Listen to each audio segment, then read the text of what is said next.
Olá pessoal, sejam bem-vindos a mais uma semana da disciplina Embalagens.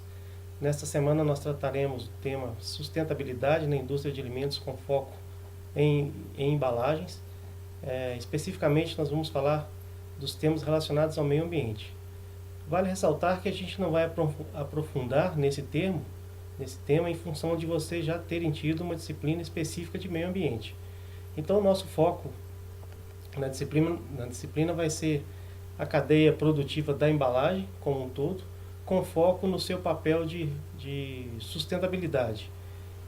Então, quando a gente fala de sustentabilidade com foco em embalagens, até bem pouco tempo o que a gente tinha em mente, o que a indústria, o que a empresa tinha em mente, era simplesmente uma forma simples, o mais barato possível, de se fazer o descarte desse material de embalagem. Haja vista que não é só a embalagem propriamente dita do produto final que é comercializado, mas durante o processo eu tenho algumas embalagens de perda de processo, de descarte de máquina, as amostras que são destinadas ao controle de qualidade. Então a empresa, ao final de um processo produtivo relacionado a envase de produtos, seja ele líquido, seja ele pó, seja ele de qualquer aspecto reológico, eu vou ter um volume de embalagens bem considerável em qualquer processo. Então, até bem pouco tempo, o que a gente pensava unicamente era no descarte desse material de embalagem em excesso, só que com o passar do tempo, a legislação relacionada ao meio ambiente foi apertando cada vez mais, e em 2010 nós tivemos a publicação da Lei 12.305, que fala especificamente do Plano Nacional, do Programa Política Nacional de Resíduos Sólidos, é o PNRS. Então, a partir dessa política, ela é uma lei que criou metas para serem seguidas, e o objetivo principal, como não podia deixar de ser, o objetivo principal é reduzir o volume de lixo propriamente dito, e o objetivo específico dessa lei é eliminar os lixões, sendo que a maioria deles são clandestinos. Então, quando a gente fala de desenvolvimento de produtos, eu tenho que ter em mente qual vai ser a embalagem, qual a embalagem mais adequada a utilizar nesse processo, nesse projeto de produto, e com a preocupação também do aspecto sustentável, do aspecto ambiental dessa embalagem.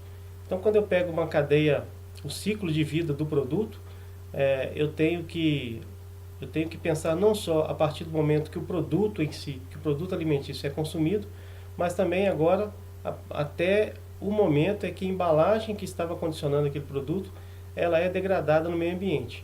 Então, lembrando que a maioria dos materiais, como a gente viu, utilizados em embalagem, o papel, o plástico, o metal, dentre esses, o mais simples de se degradar é o papel, mas por outro lado nós temos, depois do advento do plástico, então dependendo da característica do polímero que eu utilizar, o plástico ele pode durar entre 100 anos até 500 anos, dependendo da camada, do tipo de polímero que for utilizado na confecção desse plástico. Então, em função disso, nós temos alguns processos de degradação. Então, os dois mais importantes são o processo de biodegradabilidade e oxibiodegradabilidade. A diferença entre um e outro nada mais é do que no oxibiodegradabilidade eu preciso adicionar um aditivo, um catalisador, para acelerar o processo. Então, quando eu falo de degradação total, quer dizer que todos os fragmentos daquela embalagem, que compõem aquela embalagem, foram degradados através de micro-organismos que utilizaram esses fragmentos como alimento, como produção de energia.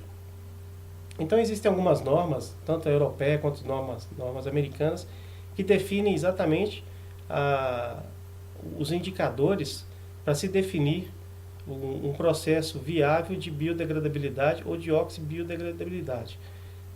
No material didático de vocês existem essas normas, as normas americanas, e o que eu quero enfatizar mais aqui está relacionado ao aspecto dentro da indústria. Então vocês, como técnico em alimentos, na hora de planejar um produto, de fazer uma reengenharia de produto, com foco em embalagem, é um item a mais que se tem que pensar, a parte sustentável da embalagem. Bom, em função desse aperto dessas normas relacionadas ao meio ambiente, foram criados recentemente alguns plásticos mais degradáveis que os outros.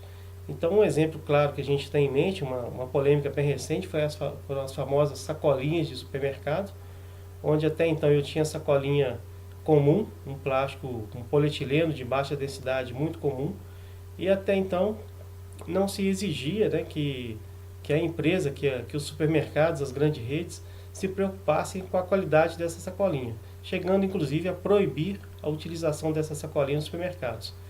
Bom, com a proibição das sacolinhas, que não durou muito tempo, os supermercados, né, principalmente as grandes redes, eles começaram a comercializar sacolas com propagandas relacionadas ao meio ambiente. Porém, esse custo dessa sacola, por mais que ela seja uma sacola reutilizável, o consumidor não estava disposto a pagar esse preço na sacola reutilizável. Então, não poderia ter outra saída, né? As grandes redes passaram a utilizar sacolas biodegradáveis. O grande problema disso é o seguinte: será que realmente a sacola ela é realmente biodegradável?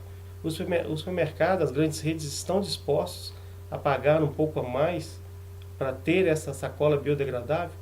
Então, como a gente vê em outras áreas, a fiscalização relacionada a esse tema também não é tão frequente. Então, eu como dono do supermercado, eu vou querer o meu melhor custo. Enquanto eu pago X centavos numa sacola comum, eu só vou pagar X mais Y centavos em cada sacola biodegradável se eu tiver alguém me apertando, se eu tiver uma fiscalização para fiscalizar, para inspecionar essa utilização dessa sacola. Nas embalagens, pensando no aspecto industrial, um exemplo clássico que a gente teve recentemente foram as garrafas de Coca-Cola. Então ela utilizou um polímero oriundo da cana-de-açúcar. Então ela começou com uma garrafa feita com esse polímero da cana-de-açúcar numa concentração de 30% do material, e a ideia é que até 2020, no mundo inteiro, a Coca-Cola utilize esse tipo de material, esse bioplástico oriundo da cana-de-açúcar, em todas as suas bebidas, em todos os seus refrescos, com concentrações superiores a 30%. Então até 2020, ela quer que esse plástico verde seja o único plástico utilizado na indústria, na empresa Coca-Cola. Bom, então quando a gente fala de sustentabilidade, a gente pegou um pouco de siglas, né, utilizada no meio ambiente como um todo. Então a gente tinha lá no meio ambiente os famosos 3 R's, e mais recentemente esses 3 R's ganharam mais 2 R's. Então a ideia hoje não é só reciclar, reutilizar e reduzir o consumo. Pensando em embalagem, esses 2 R's, né, de recusar o consumo e repensar o comportamento, né, que formam os 5 R's, para nós que somos da indústria de alimentos, nós temos que avaliar se isso realmente é viável para a indústria. Então eu não quero que o consumidor reduza o consumo do meu produto. Eu quero vender muito mais, né, cada vez mais. Se possível, inclusive, me deixar com o monopólio do produto que eu fabrico. Então a ideia de repensar consumo, reduzir consumo, fazer uma campanha de redução de consumo do meu produto, sendo que esse meu produto é o que vai me dar, vai girar, né, vai fazer a minha empresa perenizar no negócio. Então o que a gente tem que pensar na indústria de alimentos é o caso da reciclagem, obter custos melhores na obtenção. Então, quando eu recebo uma carga de embalagens, pensando hoje em dia, por exemplo, no caso do plástico, eu tenho que fazer uma inspeção, tenho que fazer um checklist com os itens críticos que vão definir, né, a melhor eficiência, custo-benefício da embalagem. Então, se eu compro uma embalagem, se a minha especificação de embalagem ela tem 70 micras, se a embalagem chega com 80 micras e o produto, né, a embalagem, ela é vendida por quilo, o meu custo no produto acabado ele vai ser aumentado, em função de eu estar utilizando mais embalagem do que o necessário. Então, pensando especificamente lá na reciclagem, que é um item mais comum quando a gente fala de embalagens, lembrando que o foco agora, né, depois de 2010, é a Política Nacional de Resíduos Sólidos. Então, quando a gente fala de reciclagem de embalagem, a gente lembra muito, o primeiro que nos vem à cabeça é a reciclagem do alumínio. Então, o Brasil ele é exemplo no mundo com relação à reciclagem de alumínio. Cerca de 95 a 98% do alumínio no Brasil ele é reciclado. E por que o papel, por que o plástico não atinge esses índices tão bons quanto o alumínio? Bom, isso tudo é questão de custo, é questão de oferta, é a lei do mercado, oferta e procura. Lá no caso do papel, o que a gente tem com relação à reciclagem de papel, apenas 25% do papel é reciclado. Mas o inconveniente de não ter mais um indicador, né, um volume maior de reciclagem do papel, está relacionado à coleta seletiva e à conservação do papel após o uso. Então, o consumidor brasileiro ele ainda não tem o hábito de fazer a separação, a coleta seletiva. E quando tem, o agravante que a gente vê nos municípios, seja ele de grande ou pequeno porte, é que por mais que a empresa, que a indústria faça a coleta seletiva, quando chega no sistema de coleta municipal, no sistema de coleta público, esse material que foi separado, ele é todo julgado num compartimento único do caminhão, e aí todo aquele trabalho de conscientização que a gente faz para o empregado, para o funcionário, para o colaborador, com o objetivo de fazer uma conscientização ambiental, isso cai por terra. Com relação ao plástico, existe ainda um outro agravante com relação à reciclabilidade. Dependendo do tipo de plástico que eu utilizar, o mais comum, lembrando, é o polietileno de baixa densidade, né, o saquinho plástico. O polietileno de baixa densidade, puro e simples, ele não tem nenhum inconveniente de reciclar. Qualquer recicladora vai pegar esse plástico para reciclar, porque não tem nenhum segredo, não precisa ter know-how para reciclar polietileno de baixa densidade. Ao contrário, quando eu pego o mesmo polietileno de baixa densidade e adiciono uma barreira, as famosas barreiras que a gente viu na aula passada, a barreira contra gás, a barreira contra luz, essas barreiras elas têm alguns adesivos especiais que dificultam o processo de reciclabilidade. Então, se eu tenho um polietileno de baixa densidade com uma outra barreira, que é o etileno vinílico, muitas das recicladoras não vão conseguir fazer a reciclagem. O processo de separação desse adesivo, dessa barreira do plástico comum, é um processo mais caro do que o processo condicional de reciclagem. Então, muitas recicladoras não querem esse plástico, por mais evoluído que seja, por melhor que seja a tecnologia. Quando a gente fala em reciclagem desse tipo de plástico, é um fator negativo, é uma desvantagem. Bom, e o outro item relacionado à embalagem, principalmente de alimentos, é a famosa rotulagem ambiental. Bom, o que é a rotulagem ambiental? Alguns órgãos, eles definiram alguns selos de qualidade, né, digamos assim, para definir que o processo de fabricação daquele material de embalagem, daquele processo de ou papel, ou plástico, ou vidro, que for, ele passou por processos ambientalmente corretos e socialmente justos. Então, um dos selos mais famosos é o FSC, que é muito comum nas resmas de papéis, papel A4, papel utilizado no escritório. Quando eu encontro esse selo nas embalagens de papel, a embalagem cartonada do suco, do leite, a embalagem fornecida pela Tetra Pak, que é uma das maiores produtoras de embalagem cartonada do mundo, ela já tem o selo, já possui o selo FSC. Isso quer dizer que toda a madeira utilizada na produção da celulose, do papel que é utilizado na embalagem cartonada, ela é oriunda de florestas plantadas, não são florestas nativas. Então, porém, o que a gente tem visto, o que já foi noticiado em publicações, em jornais, é que algumas empresas estão utilizando esse selo indevidamente. Não tem a madeira replantada, não tem a madeira ambientalmente correta e mesmo assim coloca esse selo na embalagem. Então, recentemente nós tivemos um caso de uma exigência que o Ministério Público exigiu que se retirasse esse selo de uma determinada embalagem, justamente por estar utilizando indevidamente. Um outro selo também bem conhecido na indústria farmacêutica, na indústria de cosméticos, é um selo chamado EcoCert. Isso quer dizer que em torno de 95% das matérias-primas utilizadas para a confecção daquele produto, daquele cosmético, é oriunda de matéria-prima de fonte orgânica. E falando de orgânica ainda, o selo que talvez seja o mais conhecido é o IBD, o Instituto Biodinâmico. É um selo que já está no Brasil há mais de 20 anos e também tem como objetivo identificar produtos orgânicos.